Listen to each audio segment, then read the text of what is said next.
Hello everyone and welcome back to Forza Horizon 4. We're here to test the Mitsubishi Starion ESI-R, a car I had never heard of before. So I've got the Forza fandom wiki up, so we can have some facts from there. So it's got a 2.6 litre turbocharged i4. I didn't know you could make a 2.6 litre i4, but apparently Mitsubishi managed it, producing 188 brake horsepower or 140 kilowatts. And 233 pounds-feet of torque. Front engine, 1.4 tons, 47% weight distribution to the front, 5-speed transmission, and a rear-wheel drive. Well, obviously.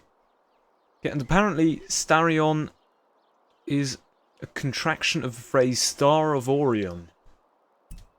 And this car has been in Horizon... No, this car has been in Forza Motorsport 4 and Forza Motorsport 7.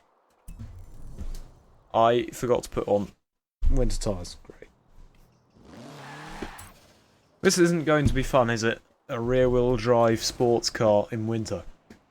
Well, I'm open to everything, so an all-wheel drive version of this won the experimental class of the Paris-Dakar Rally in 1983. This is very active amongst drifters and modifiers. Okay, this is going to be fun. Thank you, Forza Fandom Wiki, for that, for those facts. Now I know a bit more about this, because I had never heard of it, like I say. What does it like to drive? Again, we are in winter, so you can't really... Okay, that was a...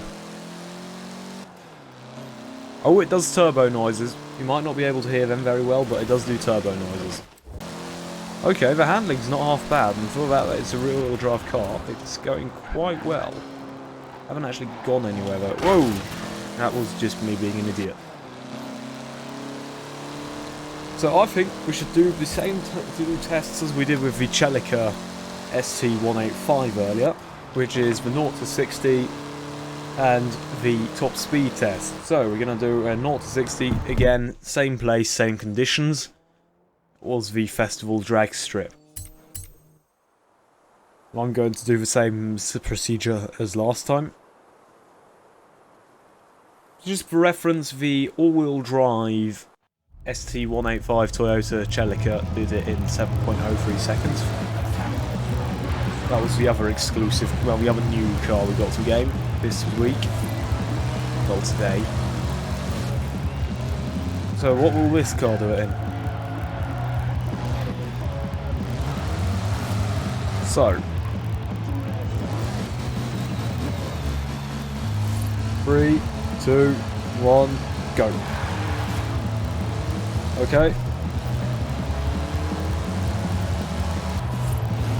That was 60 in 7.4 seconds. Right, well, that's not bad. This starts at B641. Well, it doesn't. That's what it's got with winter tyres. The Celica also had winter tyres. It starts in C class, but I could actually just... No, I've closed the page because I'm an idiot. So I can't tell you how much what it actually starts as. So it's a rear-wheel drive, and only slightly slower from 0 to 60 than an all-wheel drive Toyota Celica from 4 years later. Although production on that Celica, I'm pretty sure did start in 1988. So I'd say it is fair to compare the two, even if this is rear-wheel drive. Okay, so entry speed into its highest gear, which is the 5th, is what?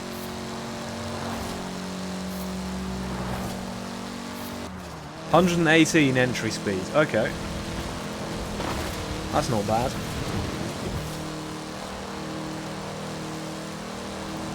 This looks like a knockoff Porsche 924. And from the front it just looks mad. I haven't been able to get it past 135. What is its actual top speed?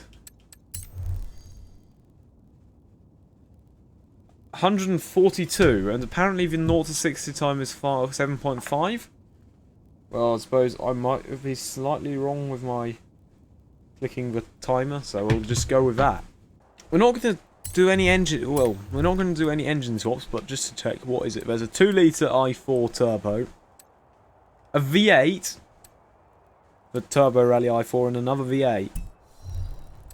Drivetrain, you can obviously do all-wheel drive. Aero kit, this might be interesting. No, it's not. It's Forza Aero.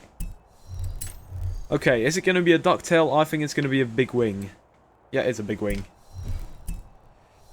Actually, does that look... That doesn't actually look half bad. Okay, no, it does. I thought it looked okay, but it doesn't. This car would look awesome with the Ferrari FXXK's rear aero kit. Okay, the wheels, once again, are slightly too far in, so we're going to take those out a bit. I think this would look cool with some mad rims. There must be something. No. That sort of works, but not really. Okay, those look quite cool on this car. Let's make those bigger. Why not? I'm really leaning towards actually, yes, let's turn this into a B-class drift car. I get the feeling the snow tyres are going to slow us down slightly. But I'd rather have a... But I like the idea of a car that does occasional drifts, rather than is just stupid when it comes to drifts. I think we can put the camber in slightly more, because why ever not? Let's do full... toe, what do we want? Well, we'll just leave it. Take that down a bit. Why not? Okay, yes, we have a... we have a negative boy. Yep. So much for something that does occasional drifts. Actually, it is working quite well, because it is still driving like a normal car should. I'm terrified because I'm going to so spin out in this next corner when I try to drift. Are you guys ready? This is not going to go well.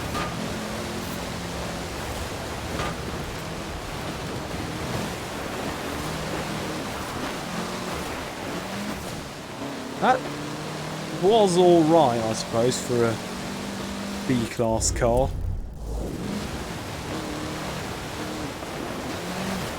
I'd like a bit more angle, but it's not fast enough.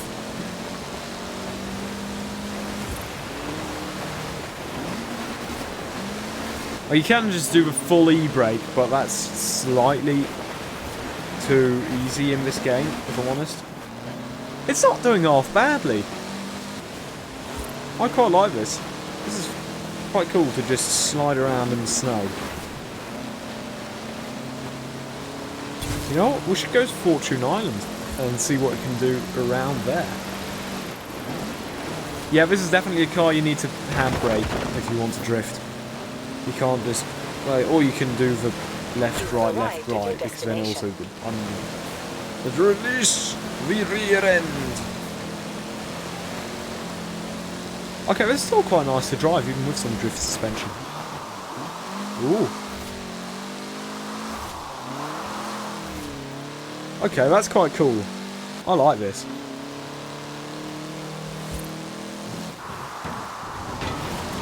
So, if I hadn't made this video, I would not know anything about this car, but because I made this video, I now have learnt something today. Which is always a good thing. That was tragic.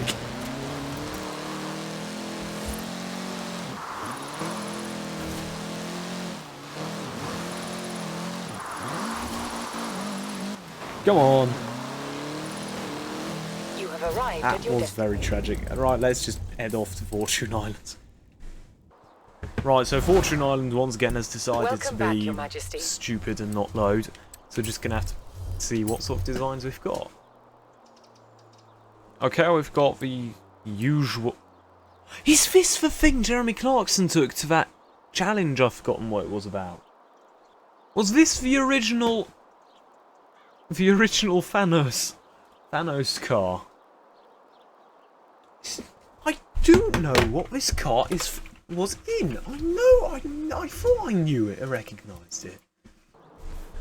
Ah yes, it was used in the £1,500 two-door saloon car challenge. I had completely forgotten about that. Well, we're going to have to put that on then. So I think we should take it to the favourite two drift zones of mine. One being the Edinburgh outskirts, or whatever it's called. No, city suburbs drift zone. And the other being the one south of Arthur's Feet. Arthur's Feet. One south of Arthur's Feet. One south of Arthur's Seat. Right. Give us a go. Nowhere near enough speed on the entry. Give it a bit of angle. Yep. Tragic transitioning. Well, I was hoping this would be good. I mean, it's nice to drive even with all this camber on it. Does it drift in C-Class? No. Does it drift in S2 Class? I don't know if it'll do go up to S2 Class, but there isn't a car that doesn't drift in S2 Class, so I'd say yes. And I'm pretty sure, I mean, I can tell from driving this in C-Class, if you gave this an extra 500 horsepower, it would be just great at drifting. Maybe not 500, maybe like, if you added 300, then it would be really nice, but the game's crashed. And on that note, I hope you enjoyed. If you did, please like and or subscribe to the channel. We will be checking out the Nissan Pulsar GT-R next week. Hope to see you then. Bye-bye.